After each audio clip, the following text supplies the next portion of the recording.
Good morning to all. In Kumbakonam Madras IAS academy தினசரி நடப்பு நிகழ்வுகள் நம்ம பார்க்க போகிறோம். ஸோ நவம்பர் 12க்கான நடப்பு நிகழ்வுகள் பார்க்குறோம். உலக அமைதி மற்றும் வளர்ச்சிக்கான அறிவியல் தினம் எப்போ நம்ம செலிப்ரேட் பண்ணுறோம்னு பார்த்தீங்கன்னா நவம்பர் 10 அப்போ தான் செலிப்ரேட் பண்ணுறோம். இந்த வருஷத்தோட theme why science matters engaging mind and empowering futures அப்படிங்கிறது இந்த வருஷத்தோட கருப்பொருள். ஸோ உலக அமைதி மற்றும் வளர்ச்சிக்கான அறிவியல் தினம் என்ன டே அப்படின்னு பார்த்தீங்கன்னா நவம்பர் 10. இந்த வருஷத்துக்கான theme why science matters engaging minds and empowering futures அப்படிங்கிறது இந்த வருஷத்துக்கான தீம். செகண்ட் ஒன், உலக குழந்தை தத்தெடுப்பு தினம் பார்த்தீங்கன்னா நவம்பர் 9. உலக குழந்தை தத்தெடுப்பு தினம் நவம்பர் 9 அன்னைக்கு நம்ம செலிப்ரேட் பண்ணுறோம். தேர்ட் ஒன், ஒரே நேரத்தில் வேளாண்மை மற்றும் சூரிய சக்தி உற்பத்தி.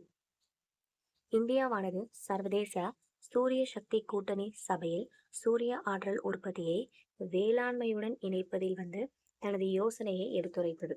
ஸோ ஒரே நேரத்தில் வேளாண்மையோடு சேர்த்து சூரிய சக்தி நம்ம என்ன பண்ணலாம், உற்பத்தி பண்ணுறோம். அக்ரி வேல் டாயிக் என்ற ஒரு வேளாண்மை முறையானது முதன்முறையாக நிலத்தை வேளாண்மை மற்றும் சூரிய சக்தி உற்பத்தி ஆகிய இரண்டிற்கும் ஒரே நேரத்தில் பயன்படுத்துவதில் கவனம் செலுத்துகிறது. அதோட பேர் என்னன்னு பாருங்க, அக்ரிவேல் டாயிக் அப்படிங்கிறது. ஸோ இது என்ன பார்த்தோம் அப்படின்னா, ஒரே நேரத்தில் வேளாண்மை மற்றும் சூரிய சக்தி உற்பத்தி. இங்கதான் இந்தியாவில் சர்வதேச சூரிய சக்தி கூட்டணி சபையில் சூரிய ஆற்றல் உற்பத்தியை வேளாண்மையோடு இணைப்பதில் தனது யோசனைகளை என்ன பண்ணினா எடுத்துரைச்சிருக்கு. இதுக்கு என்ன பேர் அப்படின்னு பார்த்தீங்கன்னா அக்ரிவேல் டாயிக்னு சொல்லுவாங்க. அக்ரிவேல் டாயிக் என்ற ஒரு வேளாண்மை முறையானது முதன்முறையாக நிலத்தை வேளாண்மை மற்றும் சூரிய சக்தி உற்பத்தி ஆகிய இரண்டிற்கும் ஒரே நேரத்தில் பயன்படுத்துவதில் கவனம் செலுத்துகிறது. அதோட பேர் தான் அக்ரிவேல் டாயிக் அப்படிங்கிறது. தேர்ட் ஒன், உத்தரகாண்ட் மாநில உருவாக்க தினம் நவம்பர் 9.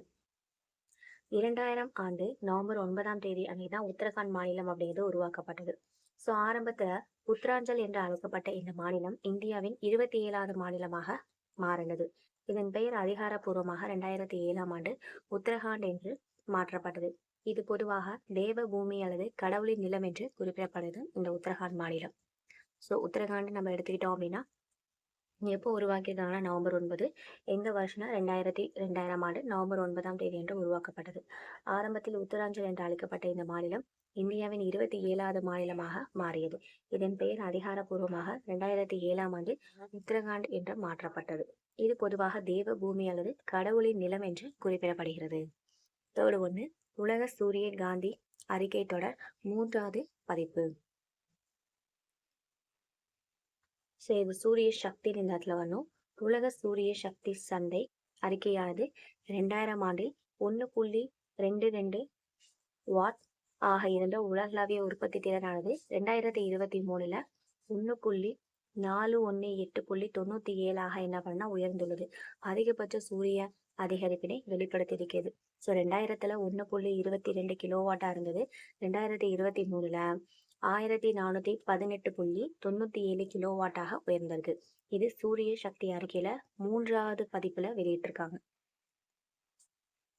தேர்ட் ஒன், அதோட கண்டினியூவேஷன். 2024ஆம் ஆண்டு சுமார் $3.1 ட்ரில்லியன் உயர்ந்திருக்கு. நிலையான ஆற்றலை நோக்கி பெரும் உலகளாவிய மாற்றத்தை எடுத்து காட்டுகிறது. ஸோ நம்ம புதுப்பிக்க ஆற்றல், புதுப்பிக்க இயலாத ஆற்றல்னு சொல்லுவோம். அப்போ சூரிய சக்தியை புதுப்பிக்கக்கூடிய ஆற்றல்னு சொல்லுவோம். அப்படி இந்த நிலையான ஆற்றல் பார்த்தீங்கன்னா 2024 எவ்வளோ டாலராக உயர்ந்திருக்குன்னு பார்த்தீங்கன்னா சுமார் $3.1 ட்ரில்லியன் உயர்ந்திருக்கு. லாஸ்ட் ஒன், IUCN அமைப்பின் முதல் உலகளாவிய மரங்களோட மதிப்பீடு. ஸோ IUCN நம்ம எடுத்துக்கிட்டோம் அப்படின்னா COP16 மாநாட்டில் அறிவிக்கப்பட்டுள்ள சர்வதேச இயற்கை பாதுகாப்பு ஒன்றியத்தின் IUCN அழிந்து வரும் உயிரினங்களின் செந்நிற பட்டியலில் புதுப்பிப்பதன் மூலம் முதல் உலகளாவிய மரங்கள் மதிப்பீடானது வெளியிடப்பட்டிருக்காங்க. உலகில் உள்ள மர இனங்களில் சுமார் 38% தற்போது அழிவை எதிர்நோக்கி வருவதாக இந்த IUCN அப்படிங்கிற இது மதிப்பை தெரிவிச்சிருக்காங்க. ஸோ IUCN அமைப்பின் முதல் உலகளாவிய மரங்கள் மதிப்பீடுன்னு பார்த்தோன்னா COP16 மாநாட்டில் அறிவிக்கப்பட்டுள்ள சர்வதேச இயற்கை பாதுகாப்பு ஒன்றியத்தின் IUCN அழிந்து வரும் உயிரினங்களின் செந்நிற பட்டியலில் புதுப்பிப்பதன் போது முதல் உலகளாவிய மரங்கள் மதிப்பீடானது வெளியிட்டிருக்கு. உலகில் உள்ள மர இனங்களில் சுமார் 38% தற்போது அழிவை எதிர்நோக்கி வருவதாக இந்த மதிப்பீடு கண்டுபிடிச்சிருக்காங்க. லாஸ்ட் ஒன், செவ்வாய் கிரகத்தில் ஆதிகால கடல். சீனாவில் இருக்கக்கூடிய ஜீராங் உலாவி களத்தில் சமீபத்திய கண்டுபிடிச்சிருக்காங்க. என்ன கண்டுபிடிச்சிருக்காங்க அப்படின்னா, செவ்வாய் கிரகத்தில் ஒரு காலத்தில் கடல் இருந்ததாக கூறப்படுகிறது. இது சுமார் 3.68 பில்லியன் ஆண்டுகளுக்கு முன் உடோபியா பிளானிஷியா நீரினால் சூழப்பட்டதாக ஆட்சியாளர்கள் மதிப்பிட்டிருக்காங்க.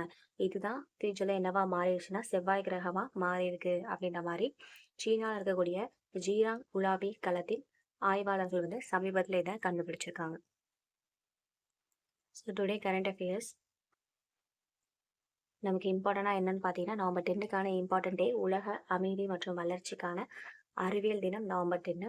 இதோட தீம் பார்த்தீங்கன்னா, why science matters engaging mind and empowering futures. Next உலக குழந்தை தத்தெடுப்பு தினம்னு பார்த்தீங்கன்னா நவம்பர் 9. ஒரே நேரத்தில் வேளாண்மை மற்றும் சூரிய சக்தி உற்பத்தி, அதுக்கு பேர் என்னன்னு பார்த்தீங்கன்னா அக்ரிவேல் டாயிக் அப்படிங்கிறது அதோட பேர். இது யார் ஏற்படுத்தியிருக்காங்க அப்படின்னா, இந்தியாவோட சர்வதேச சூரிய சக்தி கூட்டணி சபையில் சூரிய ஆற்றல் உற்பத்தியை வேளாண்மையுடன் இணைப்பதில் தனது யோசனையை வந்து எடுத்துரைக்கிறது. ஸோ அக்ரிவேல் டாயிக் என்ற ஒரு வேளாண்மை முறையானது முதன்முறையாக நிலத்தை வேளாண்மை மற்றும் சூரிய சக்தி உற்பத்தி ஆகிய இரண்டிற்கும் ஒரே நேரத்தில் பயன்படுத்துவதில் கவனம் செலுத்துகிறது. அதுதான் இந்த ஒரே நேரத்தில் வேளாண்மை மற்றும் சூரிய சக்தி உற்பத்தி அப்படிங்கிற திட்டம். உத்தரகாண்ட் மாநில உருவாக்க தினம் நவம்பர் 9. 2000 ஆண்டு தான் வந்து நவம்பர் 9ஆம் தேதி உத்தரகாண்ட் மாநிலம் அப்படிங்கிறது உருவாக்கப்படுது. ஸோ ஆரம்பத்தில் இது எப்படி நம்ம அழைச்சிருக்கோம் அப்படின்னா உத்தராஞ்சல்னு சொல்றோம். இது இந்தியாவோட எத்தனாவது மாநிலம்னு பார்த்தீங்கன்னா 27வது மாநிலம். இதோட அதிகாரப்பூர்வமான பெயர்னு பார்த்தீங்கன்னா 2007ஆம் ஆண்டு உத்தரகாண்ட்னு சொல்லி இதோட பேர் வந்து வச்சிருக்காங்க. இது பொதுவாக எப்படி அழைக்கப்படுனா தேவபூமி அல்லது கடவுளின் நிலம் என்று இது என்ன பண்ணா அழைக்கப்படுது. அடுத்து உலக சூரியகாந்தி அறிக்கை தொடர், உலக சூரிய சக்தி அறிக்கை தொடரோட 3வது பதிப்பை வெளியிட்டிருக்காங்க. ஸோ அந்த 3வது பதிப்பில் உலக சூரிய சக்தி சந்தை அறிக்கையானது 2000 ஆண்டில் வந்து வெறும் 1.22 கிலோவாட்டா இருந்தது. ஆனால் 2023ஆம் ஆண்டு 1418.97 கிலோவாட்டாக உயர்ந்து அதிகபட்ச சூரிய சக்தி அதிகரிப்பினை என்ன பண்ணிருக்குன்னா வெளியிட்டிருக்கு இந்த 3வது பதிப்பில். இதனால 2024ஆம் ஆண்டுல சுமார் 3.1 ட்ரில்லியன் டாலராக உயர்ந்திருக்கு. ஸோ நிலையான ஆற்றலை நோக்கி பெறும் உலகளாவிய மாற்றத்தை வந்து இந்த 3வது பதிப்பு வந்து எடுத்துரைக்குது. அடுத்து IUCN அமைப்பின் முதல் உலகளாவிய மரங்கள் மதிப்பீடு. COP16 மாநாட்டில் அறிவிக்கப்பட்டுள்ள சர்வதேச இயற்கை பாதுகாப்பு ஒன்றியம் IUCN அழிந்து வரும் உயிரினங்களை செந்நிற பட்டியலில் புதுப்பிப்பதன் போது முதல் உலகளாவிய மரங்கள் மதிப்பீடானது வெளியிடப்படுது. உலகில் உள்ள மர இனங்களில் சுமார் 38% தற்போது அழிவை எதிர்நோக்கி வருவதாக இந்த மதிப்பீடு என்ன பண்ணா கண்டறிஞ்சிருக்கு. அப்ப IUCN அமைப்பின் முதல் உலகளாவிய மரங்கள் மதிப்பீடு COP16. அதோட பேர் என்ன, சர்வதேச இயற்கை பாதுகாப்பு ஒன்றியம் IUCN அழிந்து வரும் உயிரினங்களை செந்நிற பட்டியலில் புதுப்பிப்பதன் போது முதல் உலகளாவிய மரங்கள் மதிப்பீடானது வெளியிட்டிருக்கு. உலகில் உள்ள மர இனங்களில் சுமார் 38% தற்போது அழிவை எதிர்நோக்கி வருவதாக இந்த மதிப்பீடு தெரியப்படுத்திருக்கு. லாஸ்ட் ஒன்று, செவ்வாய் கிரகத்தில் ஆதி கால கடல். சீனாவில் இருக்கக்கூடிய ஜூராங் உலாவி களத்தின் சமீபத்திய கண்டுபிடிப்பானது செவ்வாய் கிரகத்தில் ஒரு காலத்தில் கடல் இருந்ததாக கண்டுபிடிச்சிருக்காங்க. சுமார் 3.68 பில்லியன் ஆண்டுகளுக்கு முன்பு உடோபியா பிளானிஷியா நீரினால் சூழப்பட்டதாக ஆட்சியாளர்கள் வந்து என்ன பண்ணிருக்காங்கன்னா மதிப்பிட்டிருக்காங்க. ஸோ இதான் டுடே கரண்ட் அஃபேர்ஸ். இதுக்கான PDF பார்த்தீங்கன்னா நம்மளோட டெலிகிராம் சேனலில் இருக்குது. ஸோ இதுக்கான டெய்லி கரண்ட் அஃபேர்ஸ் 10 கொஷின் வந்து நம்மளோட டெலிகிராம் சேனலில் கூகுள் PDFல மார்னிங் வந்து உங்களுக்கு அப்லோட் ஆகிடும். ஸோ டெஸ்ட் எழுதி பார்க்கணும்னு நினைக்கிறவங்க டெஸ்ட் எழுதி பாருங்கள். தேங்க்யூ.